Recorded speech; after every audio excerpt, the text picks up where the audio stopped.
You recording? I'm recording. All right, we are back, and we are better than ever, people. We are decided better than ever. Yes, I mean, we were pretty good to start out with, but now we have damn two near mics perfect. instead of just one. Exactly, 2 mics. I'm actually talking into it instead of screaming into the void. But we did this not because we wanted to improve our craft. Like I promised the audience, I would try to never improve the show or my craft here.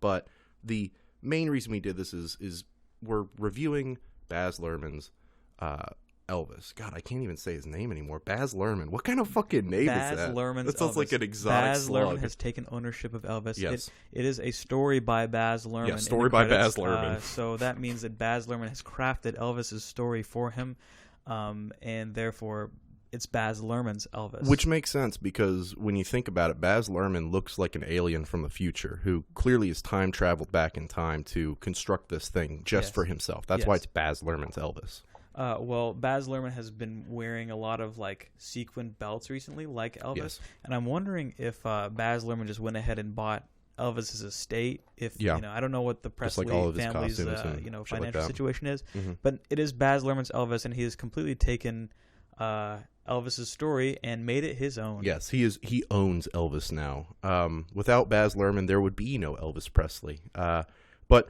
that's the thing about Baz Luhrmann, and that's the reason.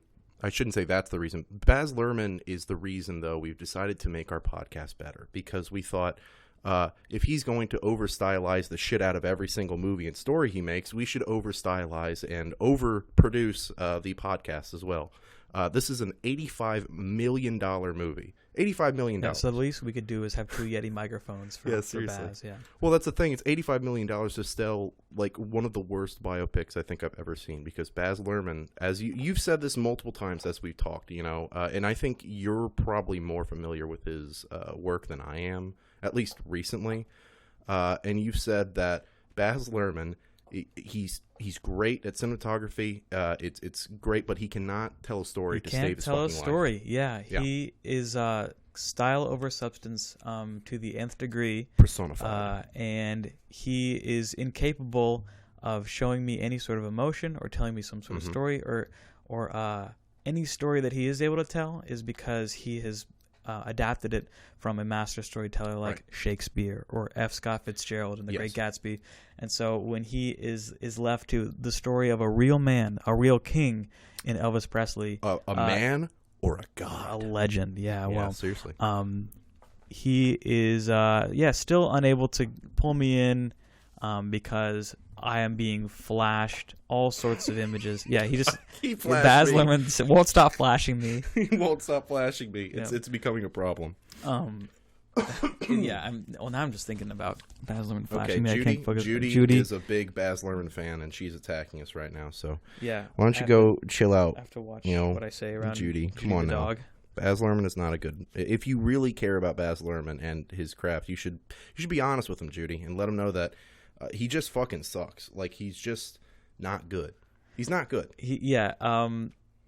The way that this story is structured is very it's hard to say. It's like a music video. It's like a long trailer. It's a dream. It's a long dream sequence or morphine trip.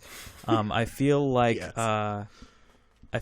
at the end of the movie, when I used the bathroom when I was on the toilet, I thought, this is it. I've just been on a bender, and I'm gonna die. Yeah, you were just overdosing in the cinema bathroom, and the movie is your death dream as you faded away from the mortal coil. I saw Elvis's life flash before my eyes. Exactly. Yeah. I mean, well, you saw his life flash before your eyes instead of your own, because Baz Luhrmann said, no, you don't need to see your own life. You need to see a stylized life you could have had, and not anything flash honest. By. You know what I mean? It would take very little time with big chunks of his life, most of which were emotional. It spent far more time on the performances. It felt like music videos, and then in between there would be the death of his mom. Or going off to war. Well, spoilers. Elvis's mom is dead. Yeah, spoilers from here on out. His mom fucking died. She's dead. I imagine most of his family is probably dead at this point. Hold on. This is a little bit of a non sequitur. Didn't like a relative of Elvis's like marry Michael Jackson? Like, king of rock to king of pop. Hey, how about that? You know, Pop rocks. Pop rocks. Yeah, I don't know. That's a Wikipedia fairly thing. Certain. I'm gonna editing Alex. Go ahead and bring up whether I'm right or not. If I'm right, just show like an article or like I don't know the facts. If I'm wrong.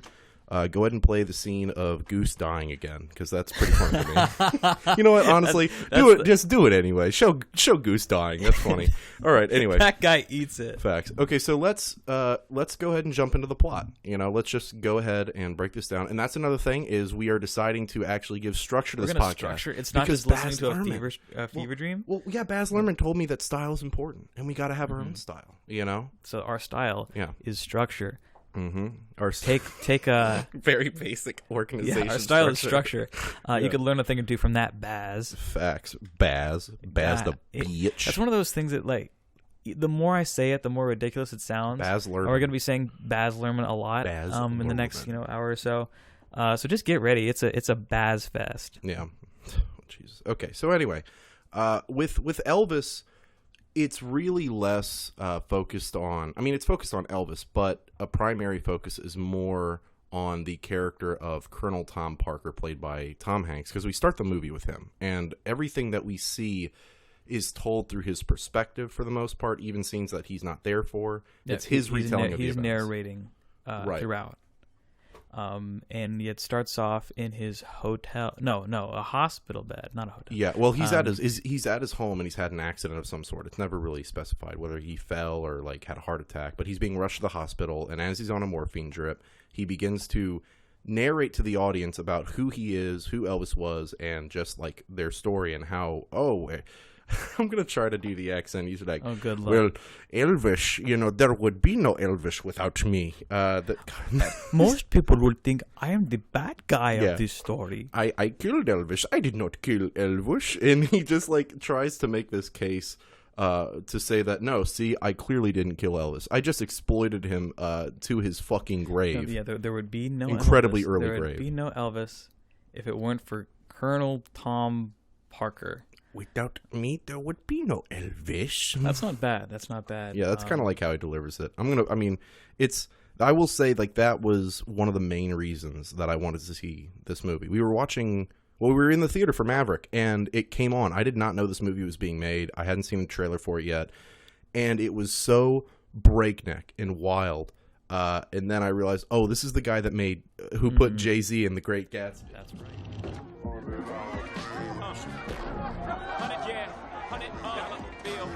Benjamin Franklin's field, folded just for the thrill. Go numb until I can't feel. All my partners peel. Stop them up and just crash. This is gonna be bad. Yeah, he's no, it's not gonna be bad. It's gonna be bad. And then Tom Hanks shows up in a fat suit doing this weird European accent. I was like, I'm in. I'm so in. I'll have to pay money to see this. Now you listen to me. The only thing that matters is that man gets up on that stage tonight. No, it's not true. Oh my God. And we did. We paid money to see it, and the plot really kind of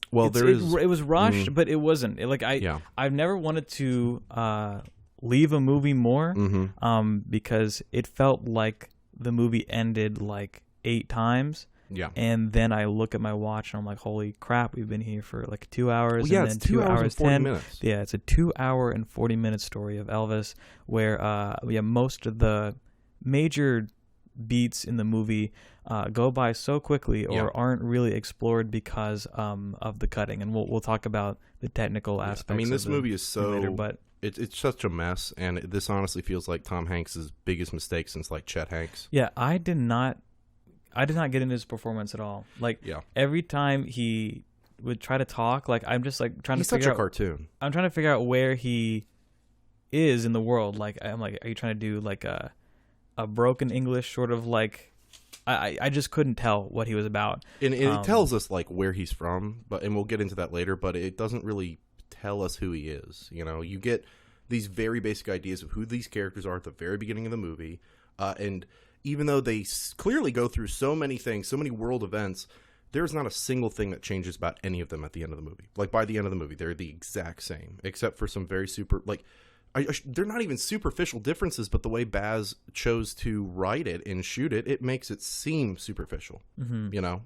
Yeah, the different beats in the story happen over years of time, and every time that we go to a new venue or a new concert or whatever, I see like some really stylized like text with the year and the place we're at, but it goes by so quickly, and it's like the style isn't consistent throughout, and you never know why it's important. I kind of just wonder why it's important, and I gloss over it. And so if the objective is to teach a new like generation about Elvis, or to like tell that story to fans that do know Elvis, both camps are lost, I would think. So he's lost, but then he finds the faith. Elvis does in the very beginning of the movie.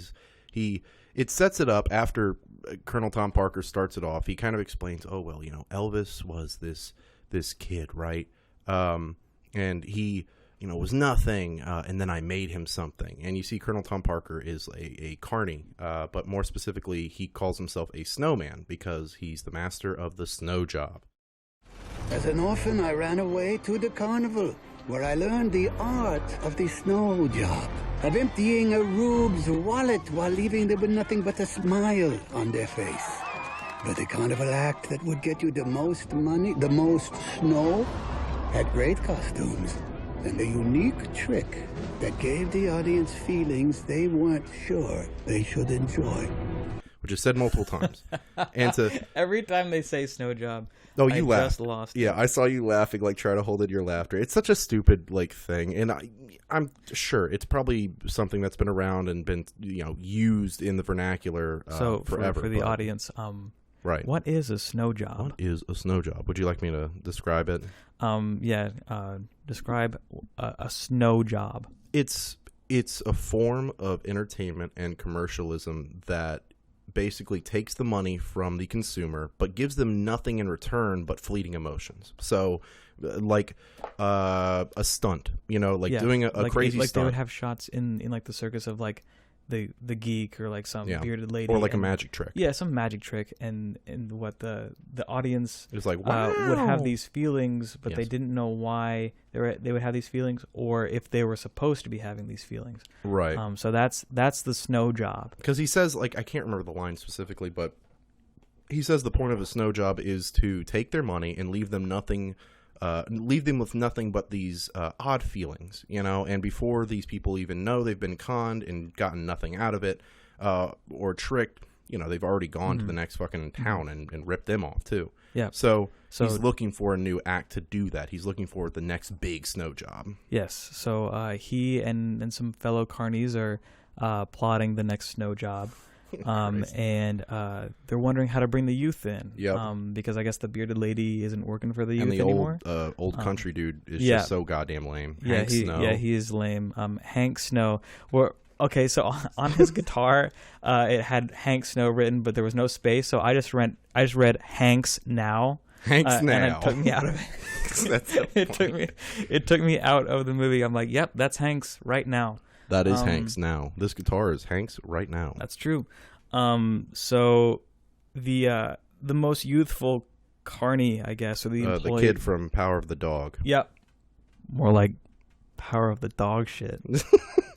Let it be known that I actually don't hate Power of the Dog, but I will say the first time I watched it, that fucking movie, goddamn, well, just like Elvis, just far too long. You know what I mean? But at least Power of the Dog had some really beautiful shots and some really interesting dialogue. Those shots. And What do you know? They went out and they held on a shot for more than 2 seconds. Yeah. So good on you, Jane. Yes, seriously. Good on you, Jane, instead of, deciding that, this is getting boring. I should cut 18 times in 10 seconds.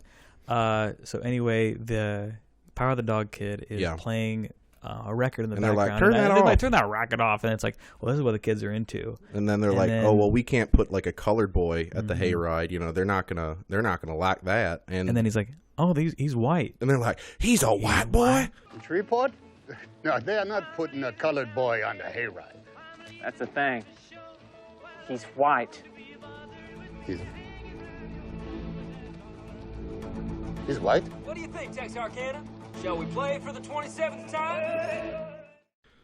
And then they're like, say, 3 or 4 times in between them, like, right, because, back then, of course, rock and roll and that, like, kind of gospel, blues, and rhythm that basically made up early rock music was considered race music and was considered black people's music. So, of course, when Elvis, this poor kid who grew up with black people, started emulating that sound that he grew up on, people were like, instead of just automatically tossing the rock and roll in the trash because it's made by black people, they're like, it's made by a white boy, so it's acceptable and it's good. Let's talk about emulating that sound. Yeah. How I was always curious, how was he so good at exploiting that kind of music?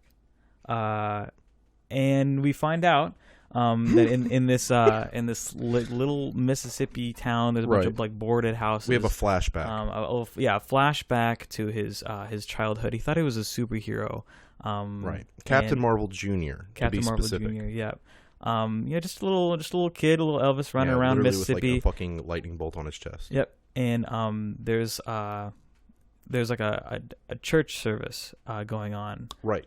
Because like right before the big performance where Colonel Tom Parker is going to meet Elvis, Elvis gets a little nervous and he goes out back with his family, and his family starts like, they're like praying and they hype him up and they start singing this gospel song, and you get this flashback to where when Elvis is a little kid with in this mostly black neighborhood, him and these kids go out and they find a blues musician, and then literally 15-20 feet away from that is a tent revival church, and they're singing gospel, and Elvis can't help it. He's just this quirked up white boy, and he has to go in there and he has to be with that sound. Mr. Elvis Presley. The other kids are like trying to grab him and stop him and be like, dude, don't go in there. Like, what are you doing? And they try to grab him, and the pastor grabs him and he's like, no, let him stay. He's got the spirit in him. He's got the spirit. Like it's the Force. Yeah.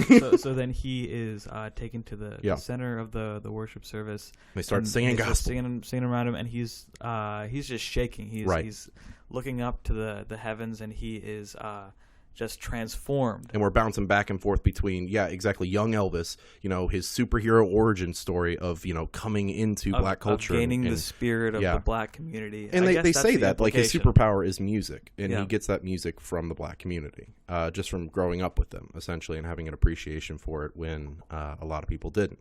Which is, very true. Like, that's the thing, is Elvis, no matter how bad Baz Luhrmann makes Elvis look through just poor story writing, Elvis was a really good guy for the most part, and at least was in his early days very friendly with the black community and tried to like uplift black artists, even though he was kind of stealing a lot of their music. But he was, I guess, a voice for them. Yes, because he had the spotlight and he had their music that he was advocating for. And B.B. King literally at one point is like, there's no point. Why not just go ahead? Yeah, who cares? Just do the song, because you're going to make way more money than he ever will, because, the implication obviously is like, well, he's black. He's not going to get played in the same way that you will, which is an interesting note, but I feel like Baz is not at all interested in digging into that, into like really digging into, well, okay, sure, but was it right for Elvis to really do that instead of like maybe using his power and influence to kind of like uplift these people more, or did he do enough? Like, those are interesting things you get into that the movie's not. The movie's not interested in in that, and I think a larger scale point to this movie is that most of Elvis's faults come from Tom Hanks's character. Yes, Colonel Tom Parker. That's like the origin of a lot of his crippling drug habits and his money problems, and all of Elvis's faults really can be pointed to this this bad manager. And he did seem like a bad guy. He was a shitty guy. He seems like I'm sure in real life he was a absolute shitbag that did manipulate the fuck out of Elvis. But like you said, it paints Elvis like this innocent little lamb that was, driven to drugs because, they exhausted him so much, like playing him all the time and having him go up and perform. Well, he just had to start taking drugs. And, he got caught up in the fame and, he was so tired. He just wanted a little pleasure. So he started cheating on his wife. But once again, like you said, it all comes back to Colonel Parker. Like, he's the evil, and Elvis was pure before that evil came into his life, which I just don't think is necessarily true. He was just a lovely little Southern boy, loved playing gospel music. Yeah, that's all he wanted to do. Well, that's the thing is I shouldn't say nobody because it's got pretty good reviews right now. I'm not interested in watching this movie about Elvis because I've seen the performances. I've seen the hero worship. I've seen him being elevated to a god. I want to know the truth. I want to know the nitty gritty. I want to know like the fucking nasty fights he had when he didn't get a fix. Yeah, I am on keeping them too. Shit. How much for the donuts, man? That's all right, man. On the house. You sure? I got a 20. Maybe if he like got into it really bad with his wife, because all those emotional moments, like you said before, are brushed over in like a minute and a half while his performances take up like half of the movie. And I'm just not interested in that. Yeah. So we get to where he's discovered. Right. He performs, and it's fucking insane. It goes like at first he's nervous, but when he really gets into it, not only is it like amazing, but he's just sexy. He's a sex magnet. Yeah, when he starts shaking, those women in the crowd, they're seeing a snow job is what they're seeing because and they feel a certain way. Shit. They feel a certain way, and they don't know why, and they're just losing their minds. Which I gotta see. That's one of the most uncomfortable moments in the movie when you're seeing this woman have like an orgasm from Elvis jiggling, and then you hear Colonel Tom Parker's like raspy little voice going, and yes, they were feeling something they didn't know they should be feeling. Now, I don't know nothing about music, but I could see in that girl's eyes he was a taste of forbidden fruit. She could have eaten him alive. So I thought the impact that he had on the women in the crowd was a cool thing to show, and they showed a lot of it in the trailer too. Right. That was kind of a central point to like to this rock star movie. But Tom Hanks' narration is so creepy with his voice. He's like, yes, they are feeling certain things and they don't know why. Meanwhile, there's like and they don't know if they should. They don't know if they should have these feelings. And meanwhile, there's like a slow motion shot of this girl just like, mind. biting her lower lip and stuff like that. Yeah, so like it looked like fucking video footage from like a lab experiment in an asylum, or like Andy Samberg in Jizz in My Pants. Yeah, like that. Seriously, that's that's a very good comparison. But yeah, like you said, we have the first like big performance, this little country bumpkin hayride place, but while it's clearly successful and the ladies love Elvis and the crowd loves the music, his mother and his family are worried about just the fact that these women are literally grabbing onto him. You know what I mean? They want him.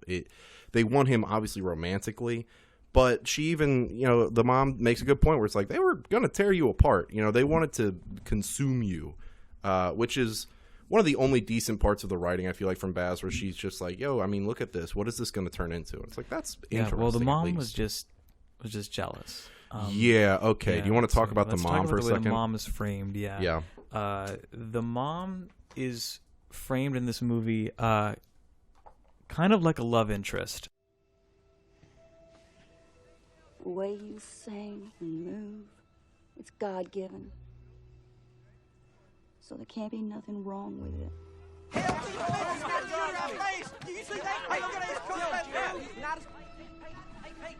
Close down the movie house and watch Godzilla tonight. Don't trap mud in the house, Billy. How many times I gotta tell you? Get out. Get out of my house.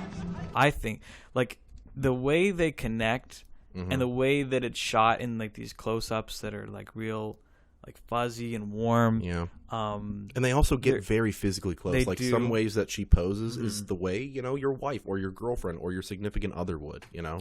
Yeah, and the way she reacts to these women wanting Elvis. You know, no mother's, you know, gonna want to see that, obviously. Yeah, like, it's meant to be, she's worried about her son losing himself and losing his faith and whatever. But the reading is incestuous. Jealousy. Yeah, it's very weird and incestuous. And so... And in every scene is like that with her.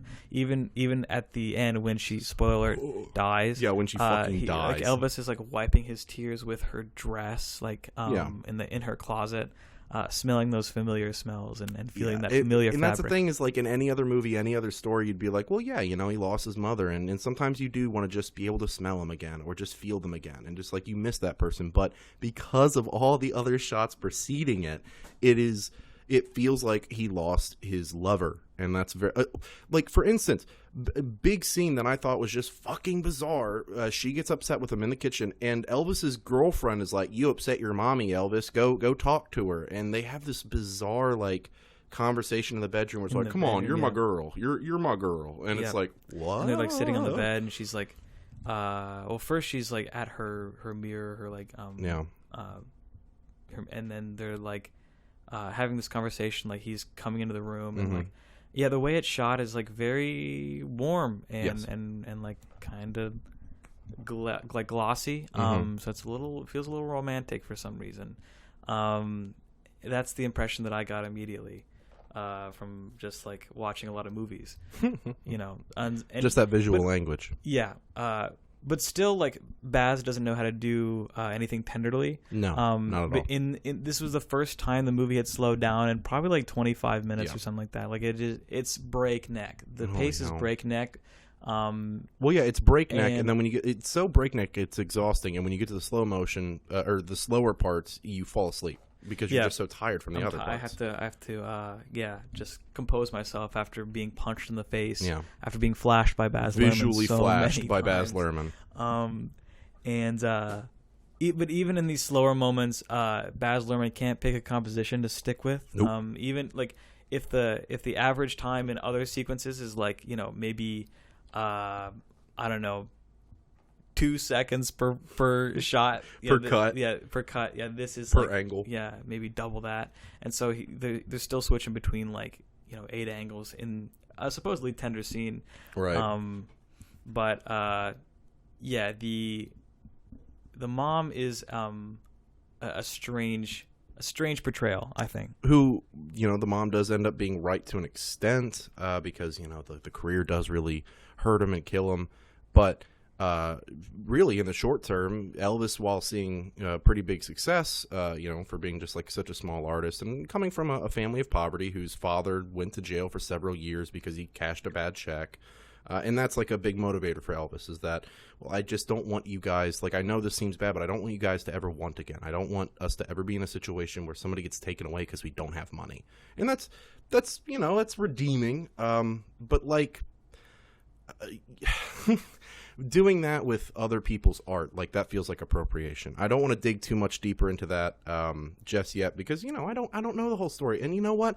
I'm not black. You ain't black. You know? And I'm not these artists that he took from. Alex is not black. Hold your fire! This man isn't black! I am not black. I'm not white either. I'm something else. I'm something new. Okay, anyway. But more importantly, he sees the success, but the government, this senator, which is such a stupid scene. He's on TV because RCA's picked him up. It's like, we want to put you all across the nation. And these women are in the living room, and they're like, oh my God, Elvis is so great. And there's even like a guy in there. There's a gay joke where one of the guys is in there too, also going like, holy shit, his crotch. But it pulls over, and there's like a bunch of suited men literally 5 feet away in another room with all these like fucking war maps and shit like that. And it's a senator and all those like working men in suits. And he's like, what is that racket? You know, while they're planning a campaign. Presley. It's Elvis Presley, yeah. And he sees it and he's like, no, God damn it. I mean, blasphemy, right? He wouldn't say that. He's saying, no, gosh darn it, we're not having that vulgarity on TV. He's dancing like a, doesn't even say that, like he's yeah, they cut it off. He's like, he's dancing and singing like a, and they cut it completely. I was like, holy shit. When he turns off the TV, he almost says the N-word. Starts the N-word. Which is bizarre, because it's like, Baz, you better not have done this. Stop. Oh, holy hell. Yeah, so he gets cracked down by the government, and they're like, we want to, and they start talking to Colonel Tom Parker, and you get like the little bits where it's like, Colonel Tom Parker, you were never in the military, and honestly, besides that like draft dodging bit from your past, we don't have any information of you in the state. He's got no social. Yeah, he claims he's from West Virginia. Fat fucking chance. Nobody in West Virginia sounds like him. Well, I don't know, because he's not from West Virginia. He should have just said like New York, and then been like, "Yeah, I'm just a fucking second immigrant or something." But when second they generation. said West Virginia, they hadn't dropped that this character was from Holland yet. Yeah, and I'm still trying to figure out where the fuck, where the hell this voice accent is from. Right. Where this accent is from. Yeah. Spoilers. He's from Holland. Yeah. Doesn't matter. Spoiler alerts. Also, Elvis's mom dies. Elvis's mom dies. Goose dies. Goose dies. Show the clip. Run Show the clip. clip. Run that clip. Run that back. All right. Oh shit. Oh my god. I'm sorry, Goose. Yeah, sorry, Goose. Oh shit! In the next one of the next films we will talk about down the line actually has Goose as one of the main characters. Miracle Mile. He's the lead in that. I'm pretty sure. Anyway, back to the movie. So Colonel Tom Parker, he's getting the screws put to him by the U.S. government, and they're like, you need to make sure he's family friendly. Now Elvis has to be rebranded as the new family friendly Elvis. He wears like big suits. Tom Hanks's character brings in a new suit, new wardrobe. Sits him by the piano. Elvis is immobile now because that shaking is just too much. Orgasm inducing. I guess the women can't control themselves around that shaking. He's a sex maniac. Who could? Yeah. Now I do remember like my own grandma said that about Elvis, that like really? They had to frame him above the hips when he was on TV because of the shaking, and like when the shaking first started, like that was a big deal. Which is funny now because like you know obviously we look back and go, really, this is what like got people now we have a wet ass P word. Wet ass P word is a disgrace, and this is what the world is coming to. It was better when Elvis couldn't shake his hips. I mean, if Ben Shapiro was around back then, he would call for Elvis to be fucking hung. He'd be clutching his freaking pearls. Yeah, absolutely. So Colonel Tom Parker gets him for this performance on TV to like help him rebrand, and he's singing "You Ain't Nothing But a Hound Dog" to a dog in like a magician's outfit with like the big long tails that he mentions multiple times. He hates the tails. Very embarrassing for him and his whole band. Yeah, and they have like a panic attack. Like embarrassing, humiliating thing I ever did. What the hell do you want me to do about it? We're musicians! Guys, you're being paid thousands of dollars to perform on TV. I get it sucks, but like calm down. They really just want to play gospel. They just want to play. We want that rhythm and blues and gospel. Yeah.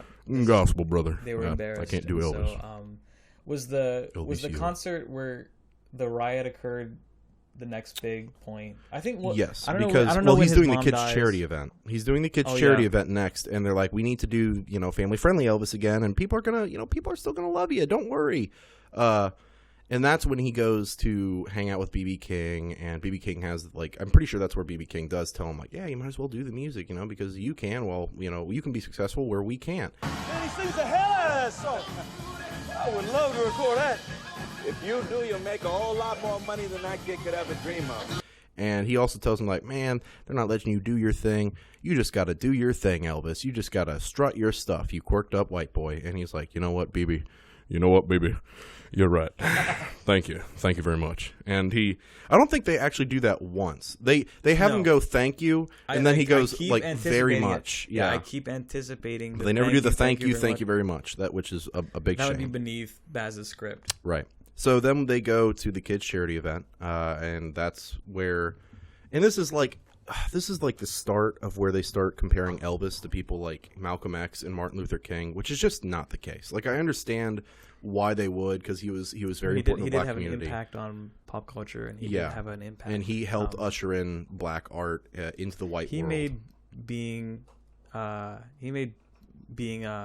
just shaken all over. Yeah, like that was cool. Yes, cool now. Yeah, he was cool. He was cool at shaking, but like, let's not pretend that he marched in Selma. Because they do that multiple times, and they frame this, or they shoot it where he's in the concert hall and he's been told, like, don't you so much as wiggle a little finger. And while he's about to start and he's talking to the audience, you can hear the loudspeakers from another stadium where the racist senator that like put the screws to him is literally standing in front of Confederate flags and talking about like the moral degeneracy of the future. And I was like, a lot of people saying a lot of things. And he hears that this like another stadium's like 3 miles away, and he hears that, and then has this like reawakening where he values, he says Shazam, right, and he has his power back. Yep, he does. And then he plays I'm Evil, or whatever that song is. I don't even remember. It doesn't matter. It doesn't really matter. But he wiggles his pinky. Yeah, he's very rebellious. And then the women go crazy. Everyone goes crazy. Yeah. And then they're like, you know what, we're dragging his ass out of here. And so the cops start dragging people. And that's like a super chaotic and like bizarre scene. I like that scene.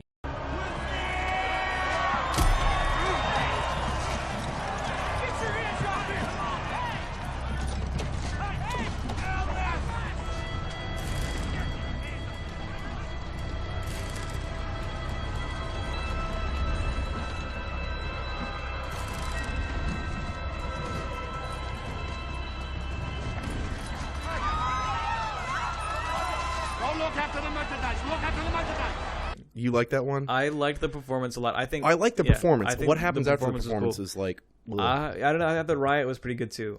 Really? In that scene... You literally laughed at it because the dude fucking with the drum falls off the stage out of nowhere, which is really funny. I hope you can find that clip somewhere. Yeah, I'll try to find it. Hopefully. Yeah, there's a slow motion shot. If I can't find it, I'll play the Goose Death clip. Where like there's so much going on, but then like in a little fragment of the frame, you see like a bass drum and like a drummer just like flying off the stage in slow motion. Yeah. And I did laugh at it, but I think the fast cutting in this scene works because there's so much going on. It's hectic.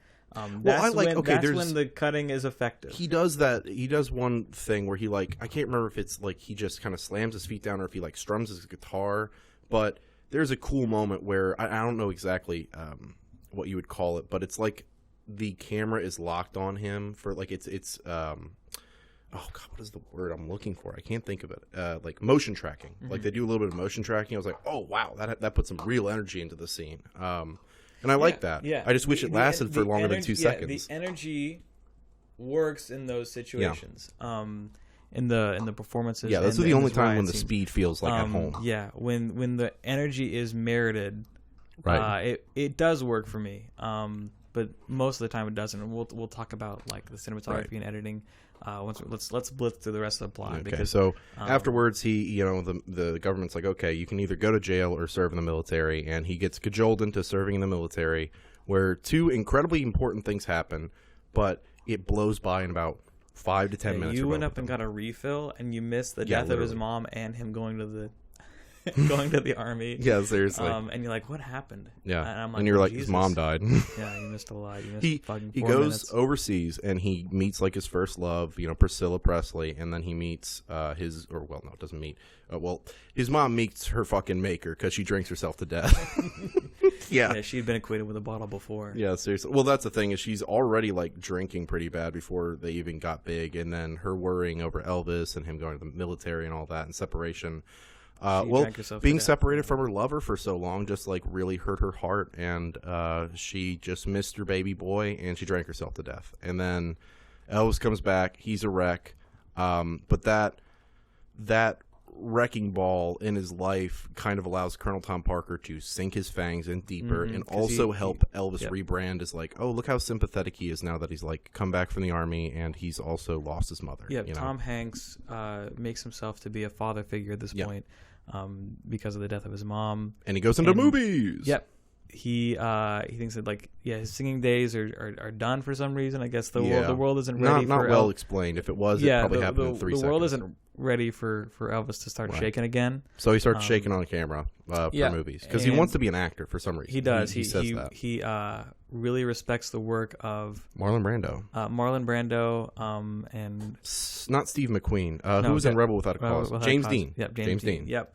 And he is acting in these movies, but there's a lot of these movies where he doesn't seem not very sing. Enthused. He just kind of plays a version of himself. Right. And he gets to a point where like Hollywood is kind of done with him. Yeah, because he starts flopping. Because they've produced they literally produced 11, 16 films, something crazy like that, and people in stop a short coming. amount of time. Yeah. So there was probably a lot of overexposure problems. And at that point too, it does come off like while Elvis would still do it, he also is getting bored of being in these movies because they're not the movies he wanted to make, because a lot of them are musical in nature or focused around his dancing, where he clearly wanted to be in more dramatic roles, just like his hero Brando and James Dean. So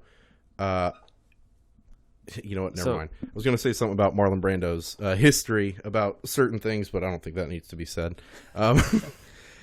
Well, so he's at a down moment in his career. Downward spiral, basically. Priscilla tells him in a tender moment that has like 800 cuts that the only thing that makes you really happy is playing your music, playing that music. You gotta do what makes you happy. I think he's seeing some clips on the TV of a worship service, a black worship service, and he literally says like, I just want to be playing that music. That's the music that makes me happy. The music that makes me happy. And I'm like, yep, that was already illustrated. We know. Yep, you already were playing that music, Elvis. Why did you stop? I guess the army, and that's another point too, is that Colonel Tom Parker is still, even though clearly Elvis isn't doing well, he's not happy. He's still focusing on the merchandising and what they can do next to make more money. And the next big thing that Tom has put together is we're doing a Christmas special. The reindeer pulling on the rein. Elvis Presley's Wonderful World of Christmas. Listen, Jack, I don't need you to question me about how I support my family and every goddamn person here. You understand me?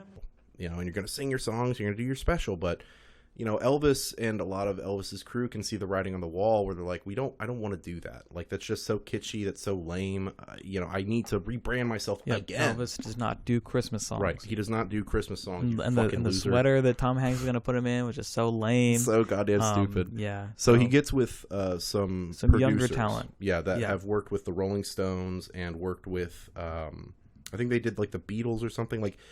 They basically have done these new up-and-coming acts that are clearly successful, and Elvis is like, damn, I need that. Yeah, so Elvis is on the way down, but he wants some rebranding. And they have that talk at the Hollywood sign, and it's so... It felt so schmaltzy, I don't know what else to call it, but utter schlock, where he's like, this Hollywood sign, it used to look better when I first came here, and now I'm gonna reinvent myself again, and I'm gonna come back, and I'm gonna...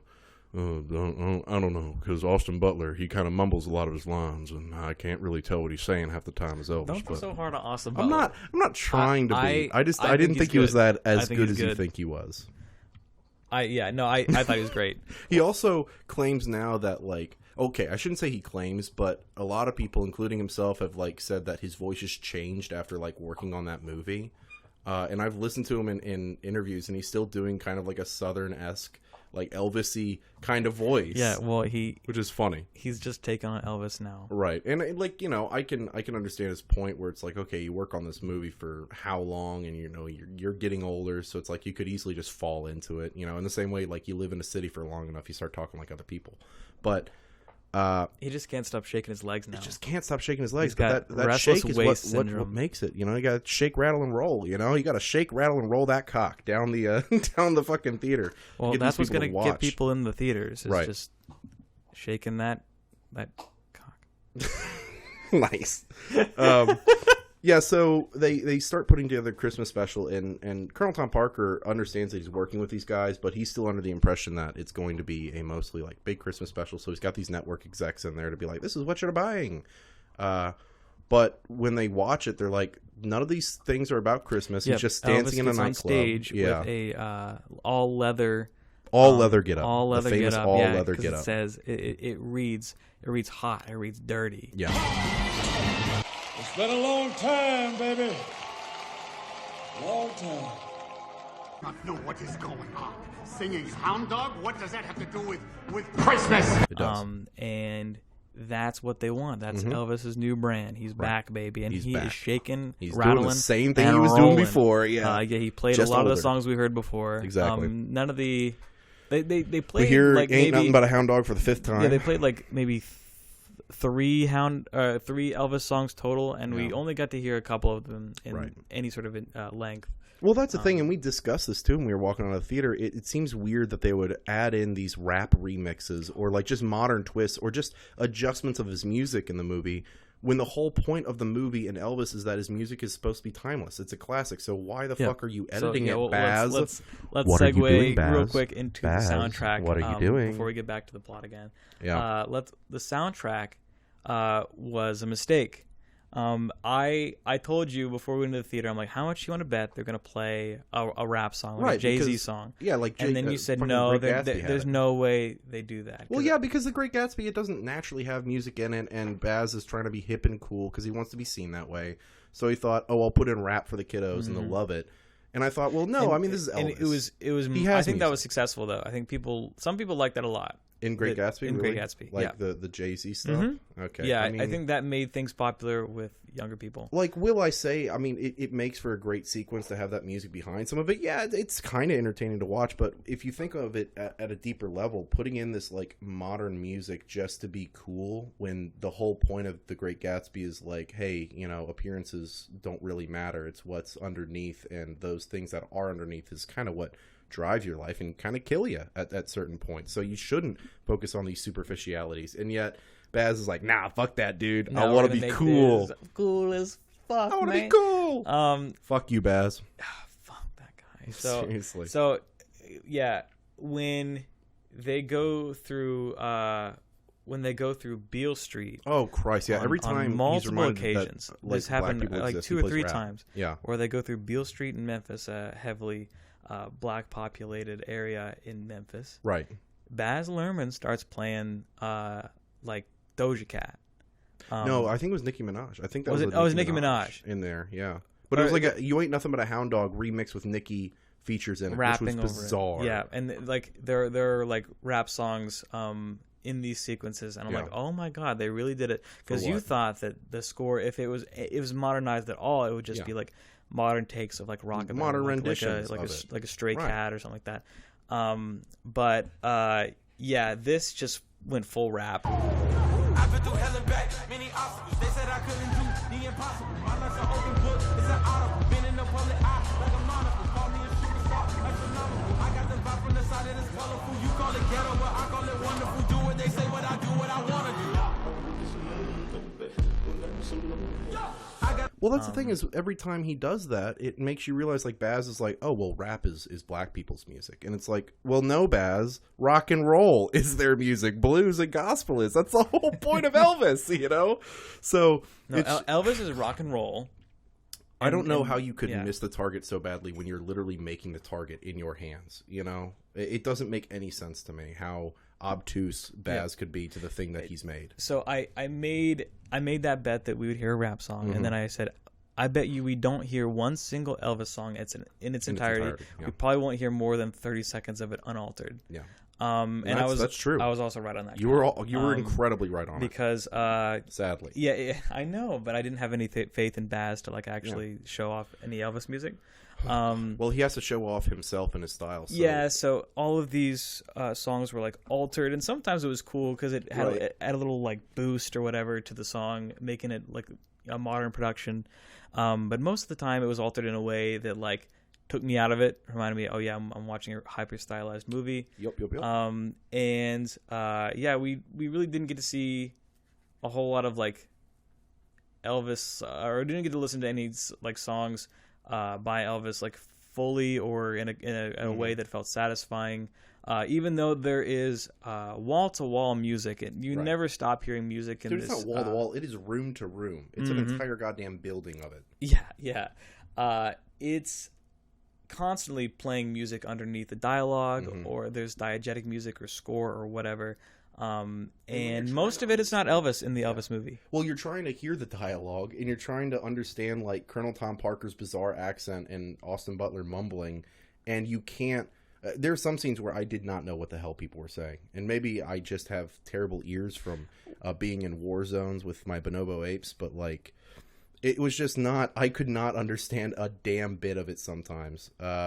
And that was kind of for the better, because at a point, I just wanted the entire memory of this movie removed from my head. Well, there's so much to keep up with. Like, it's just a bombardment of the senses, where you're trying to, like, catch on to these, like, stylized songs, while there's also, like, these stylized performances, and the camera work's crazy, the cinematography's crazy, the editing, editing's crazy. It's just a lot to take in when you're trying to actually, like, focus on the story and the characters. I mean, how can you focus on the story and characters when every 5 seconds there's a spinning roulette table or spinning wheel or spinning record? Yeah, I'm trying to, like, look in. I'm trying to look in Austin Butler's eye for emotion, and then his eye starts spinning. Yeah, it turns and then into his eye turns into like a turntable, like or a wheel or a record. Yeah, right. So it just doesn't slow down. It doesn't ever stop. And I was saying in the theater, I was saying. It is inconjunctive, all right. Yep. It's the word of the day. The word of the day is inconjunctive. See if you can find that in an old book of yours, because it's a real word. I'm not just making up words about this made-up fucking movie. Wink, wink. Wink, wink. It's a new word. Look it up. Yep. We just did it. It works, though, because this movie is fucking inconjunctive. True. It feels very off-balance, and it feels like it's too much. Everything's mashing together.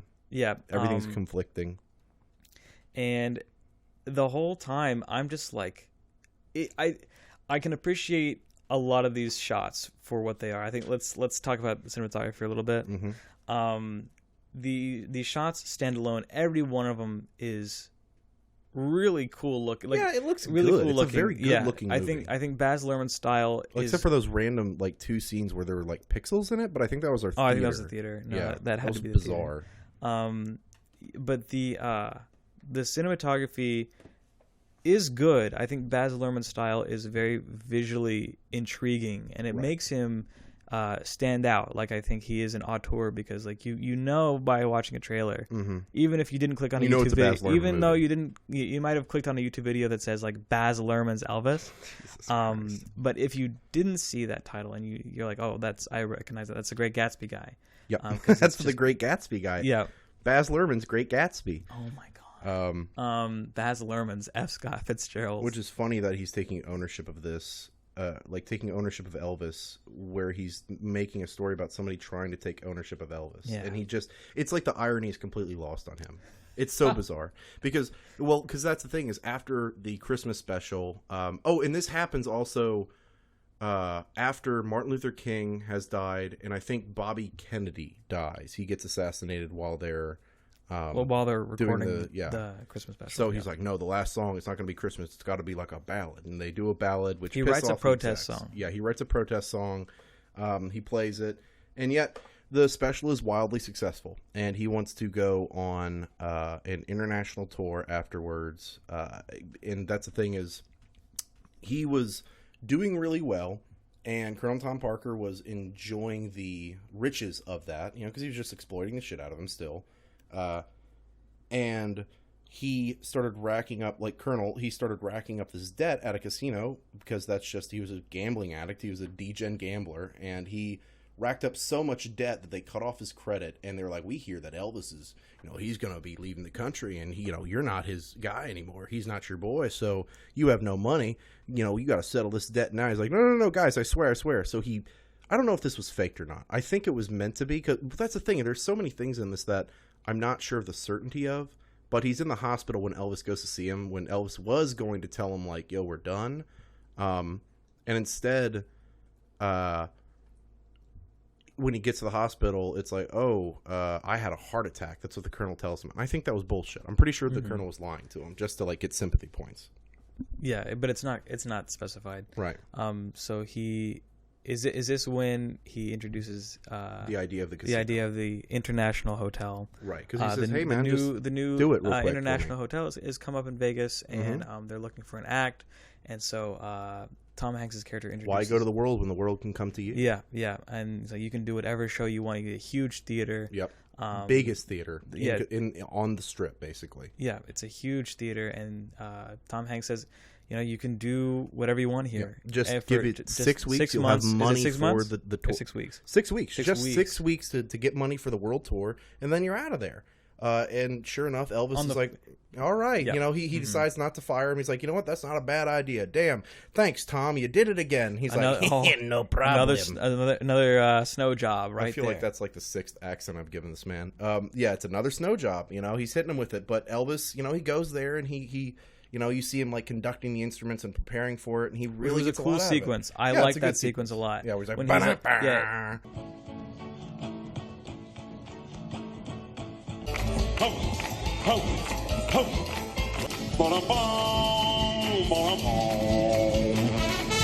Yeah, when he's crafting the song with his band, and you kind of get a sense that Elvis is gonna have this time to create. Music wizard. He's such an artist. Yeah, and this venue is allowing him to be his best self. Yes. And he really gives, well produced. Yes, and he gives this amazing performance on his first night right. at the International, and damn if Colonel Sanders doesn't milk Yep. Elvis for everything he's got. Because the owner is like, well, Colonel, this is pretty good. Yeah, he's like, you will not get a better show. Yeah, you should book him for 5 years if I were you. What and is he's this like, voice I am doing? I don't really know. It's like slightly Indian. I don't even know.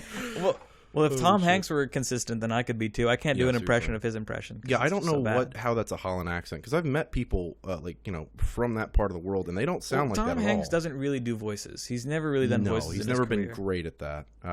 It's a hot dog. Like, that's kind of how Tom Hanks sounds to me.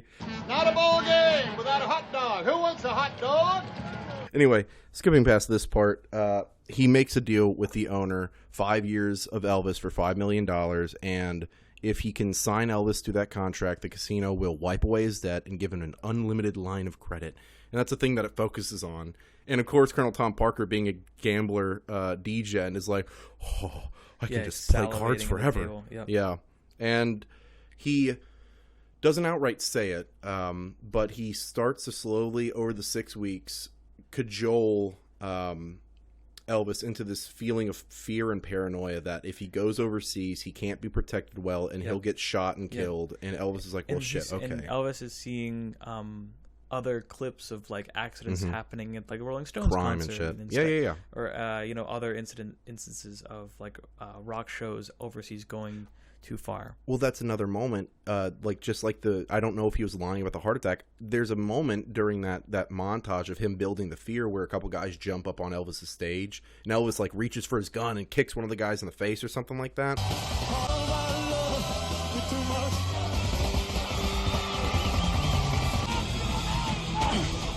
Am I the only one about And I wondered to myself, did the Colonel pay those guys to do that? And they said very briefly that those were fans from right, but he could have been fucking lying. That's the thing is, you don't know. You just don't know anything. All you know is that Elvis made music. That's really all this movie imparts on you is Elvis made music. This guy ripped him off. And that's the thing is he does end up winding him down so much that he's just finally like, okay, fuck, I guess I'll stay in the casino, and it makes him miserable. And he makes his money and he stays year after year, but he falls harder into drugs. His wife leaves him. Once again, that sequence with his wife is all of 3 minutes. Yeah. And the show becomes so mechanical that Tom Hanks' character is calling the shots. Now he's going to do this, and now he's going to call out the VIPs and get ready for the spotlight. Yeah. So you can see Elvis just becoming an incoherent zombie now. Right. And that's the thing is, I actually kind of like the scene a little bit because it showed just how fucked over he was, where he literally passes out from exhaustion and drug usage. And Colonel Tom pushes forward and goes, what the fuck? The only important thing here right now is he gets his ass on that stage. So they pump him full of amphetamines or something to just get him out there. He asks his dad. His dad's right there. He's like, what is that? Daddy, what should we do? And then the dad's like, well, what can you do for him, Doc? What can you do for him, Doc? Get him back on that damn stage. We got to make money. So yeah, he's strung out. He can't even hold a can't even hold a microphone anymore. Oh God, no. We're not there yet. We're not there yet because they do all of this and then he realizes. I don't remember exactly what gives him the realization. I think it was just a compounding factor of multiple little clues. But he finally finds out the truth that Colonel Tom Parker is an illegal alien. He has no citizenship anywhere, and that's why he couldn't go on that world tour. That's why he pushed it back. And that's why when Elvis was given these offers before from like Germany and Japan to come over and tour for like millions of dollars, Tom turned it down and Elvis didn't even know about it. So he finally puts it together and he realizes, you've just been ripping me off. You've done all this horrible shit to me. You're fired. And he does it in a very grandiose way. This was a cool scene. I think this is a good scene. It's a good scene. 800 shows. You don't have a goddamn passport, you son of a bitch. You're fired! You're fired. It's a good scene. And then afterwards, I just like scenes where really people fight. are telling people off after a long time. Yeah, because it's cathartic. The scene with like Andrew Garfield in Social Network has always been one of my favorites. Oh, dude. Mark!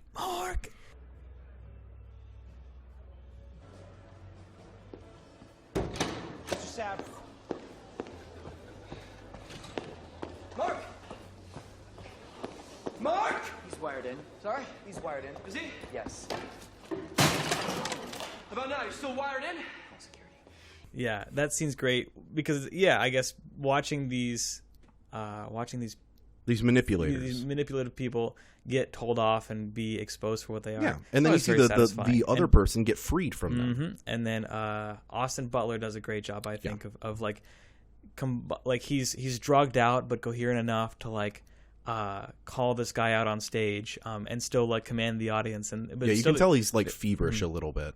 I will say, okay, look, there's like a crazed look in his eyes. I think Austin Butler is not phenomenal, but he's also he's only like 30 years old. He hasn't had many roles outside of like Aliens in the Attic. Oh my God! Cut to Aliens in the Attic, Fucking please. cut to Aliens in the Attic here.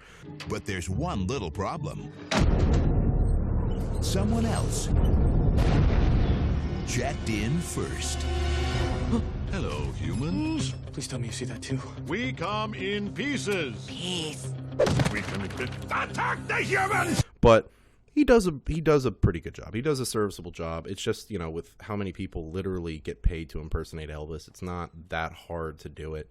But he does a great job in that scene, at the very least. He does a great job in a lot of scenes where emotion is called for. I think he does a great job, but I get so bored watching him like pantomime and sing, Elvis and his dances. Like, that's the thing, is the performances I got so bored with, because it fills up like most of the movie, and it's like, yes, I know he did these songs. I've seen the dances in a million different movies and TV shows and documentaries. Like, that's not what needs to be remade. We need to see the parts that people are afraid to show, like the real gritty truth of it. And the only gritty truth we get is, oh, he did some bad things, but don't worry, that was just because Colonel Tom Parker abused him and put him in those situations for him to do that. Yep. Oh, and that's the thing is, Colonel, he's got one last trick up his sleeve when he gets fired. Do you remember that? I'm blanking. Yeah, he like the most dickish thing he does. He goes from the fucking moment he met Elvis back in the 50s and starts racking up every charge. Yeah, yep. And at the end of it, it's like a $7 million bill. Dude, it's almost $9 million. For all the little things that, all the expenditures that Tom Hanks has put into Elvis's career, just total down to like food and bus fare, fucking baseball cards or whatever. Yeah, like, and he's like, well, these are all the expenses. I never charged you for. It's like, bullshit, motherfucker. You were getting money from this the whole time you were selling the merchandise. I don't understand. Where is this coming from? But Elvis is so strung out, and his dad is a shitty business manager. He doesn't know what the fuck he's doing. So sadly, he's just like, okay, well, fuck, and he just keeps performing. And you get this final moment with the Colonel after Elvis has died. So just before we talk about that, Baz Luhrmann, I kept thinking, I want to leave this movie. It's so goddamn long. I'm so tired, but I am so curious how Baz Luhrmann is going to choose to shoot the death scene. Because, as everybody knows, we all know, Elvis the King, he died on the throne. He played racquetball for a little while and then went and played the piano. It was about 6 o'clock when we went back into Graceland. At about 6:30, Elvis called downstairs for Ricky Stanley to bring up his packet of medication to help him get to sleep because he was so nervous about, he was always kind of keyed up for starting a tour. So Ricky brought it up. Elvis took his packet of medication and started reading a book on psychic energy then. He thought that would help him fall asleep. Then I fell asleep. So at about 8 o'clock, I woke up because Elvis was restless, saying that he just couldn't sleep. So he called downstairs for Ricky again, and Ricky came up and brought up another packet of medication. A second packet. Right. Elvis took that, and then I went back to sleep. The third time, I was awakened again. Elvis was starting to get up, saying that he still couldn't sleep. He took the book on psychic energy with him, and he started toward the bathroom door. And I said, "No, don't fall asleep." And he turned and smiled at me and said, "Oh, okay, I won't." And then he went to the bathroom. I went back to sleep, and I slept until 2 o'clock. At that time, I rolled over and I looked at the clock, and it said 2 o'clock then, and the bathroom door was still shut. So at that time, I went in and I knocked on the door, and no one answered. So I opened the door, and that was when I saw Elvis. Not very glamorous for the king, which is, you know, ironic, and it's I think, well, that's pretty a human compelling, moment. Yeah, very compelling death sequence that you could have there. But they don't do it.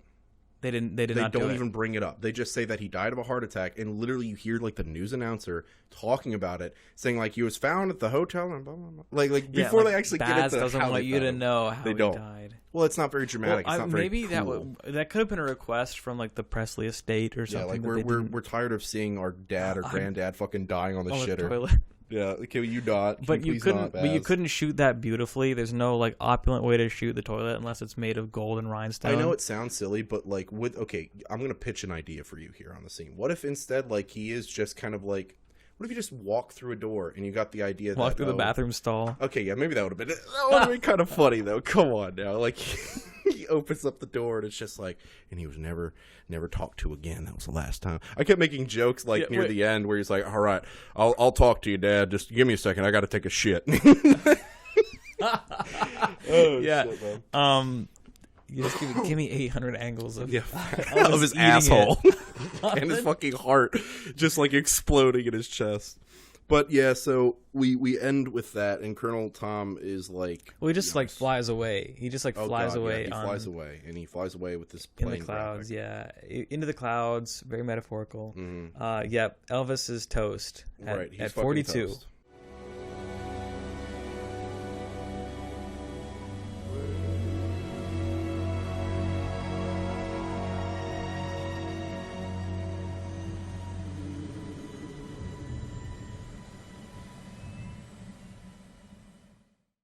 At 42, yeah, that was one thing, because I knew Elvis died pretty young. I thought it was like more in the mid-50s. I didn't realize it was fucking 42. But I mean, Colonel Tom has a thing where he says, I saw him performing just a few weeks before he passed, and he looks awful. They give him a fat suit too, and it's serviceable. It's all right, but it's better than Tom Hanks's fat suit. It or is. Maybe I just don't get a good look at it, but no, I think his fat suit was pretty stupid. Yeah. Like his at least does a good job of like, you're not thinking, oh, it's a fat suit. You're thinking, God damn, he looks terrible. Like he just looks bad. I mean, he's so weak. He's playing at the piano. He's not dancing anymore. He has a guy holding the mic for him. Yeah, there's a guy in a suit holding the mic. Like they don't have a mic stand I don't for him. Understand. Yeah, they weren't invented back then. Well, that's the thing is I feel like that's once again Baz just being like, see how pathetic he is. He has to have somebody hold it for him. Could have been because no, they cut to the original clip of that, and there was a guy there. There was a guy there. Maybe he was just pathetic. Yeah. Maybe sorry, they ran out of mic stands. The International Hotel couldn't afford it. Maybe you should have, instead of buying all those dumbass pink Cadillacs, should have bought a mic stand and some fucking like cholesterol medication. Got him. But yeah, so he's just bad, but you know, he looks bad, but man, he was still belting it out. All the rivers flow to the sea, to the sea. That caged bird, it had to sing. And that's how we kind of end is he's like, you may think I killed Elvis or the drugs or the lifestyle, but you know what? You killed Elvis. We all killed Elvis. And it's like, no, you killed Elvis. You fucking killed Elvis, you shitbag.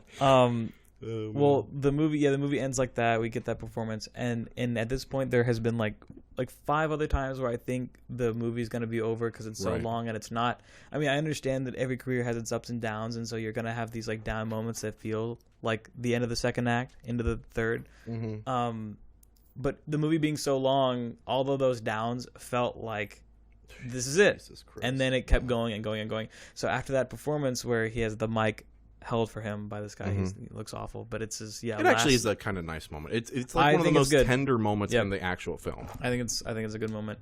They cut back to some like original clips of Elvis when he was like Splice real life. Yeah, that was a nice touch. Very good. I liked it. Very predictable for these kind of biopics. Most biopics do that, but this one was good. And then there's like another 2 minutes of text about. Oh God, yeah. And it's like after his death, Colonel Tom Parker was exposed for all the financial blah blah blah, and he was sued, and Colonel Tom Parker spent the rest of his days gambling in a casino. And I wanted another text scroll to come up and say like, and in 2022, Baz Luhrmann exploited the death of Elvis Presley to tell the shittiest story ever. But that's it. That's the movie. That's the movie. So. Yeah, as soon as the credits rolled, like we were out of there. Before the credits rolled, I had gotten up. Yeah, I said, "You want to leave?" And sometimes I'll try to sit there just because. You said you want to leave, and you set it to an empty seat. That's what happened. I know it was like Roadrunner. You're out of there. I was like fast. fucking gone. But I did catch like the first few credits, and it was like story by Baz Luhrmann, directed by Baz Luhrmann, written by Baz Luhrmann. And I'm assuming pretty he has sure it something said with it editing too. I don't know if we'll have to check this. It had Baz Luhrmann had 2 writing credits. I think it says like story by Baz Luhrmann and X, and then it's and story by Baz Luhrmann and Y. Like it said his name twice. I don't know why. And then it was like produced by Baz Luhrmann, and I'm like, I wonder who's behind this. I wonder who made. Let's take off the mask and find out. Seriously, it was you the whole time. At a point, you almost wondered, thank God Baz Luhrmann isn't like a younger man, because he would have tried to play Elvis. He would have tried to. I guarantee you, he would have tried to. We were talking about this.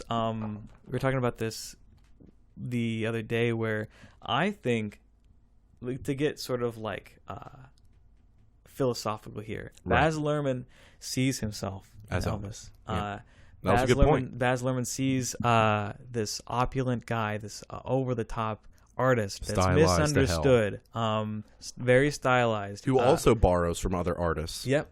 Because Baz Luhrmann, he adapts. He takes Romeo and the Juliet, works of Great Gatsby, Great Australia. Gatsby, right? All these stories that we know before, but he makes them his own, just like Elvis did. And Elvis, has this larger than life like presence and personality, and everyone's trying to bring him down. Right. So I think Baz Luhrmann. I don't know. I guarantee you, I couldn't tell if Baz Luhrmann actually cares about Elvis or not. I think he might. I mean, to make a project of that caliber and not care about your subject matter would be weird.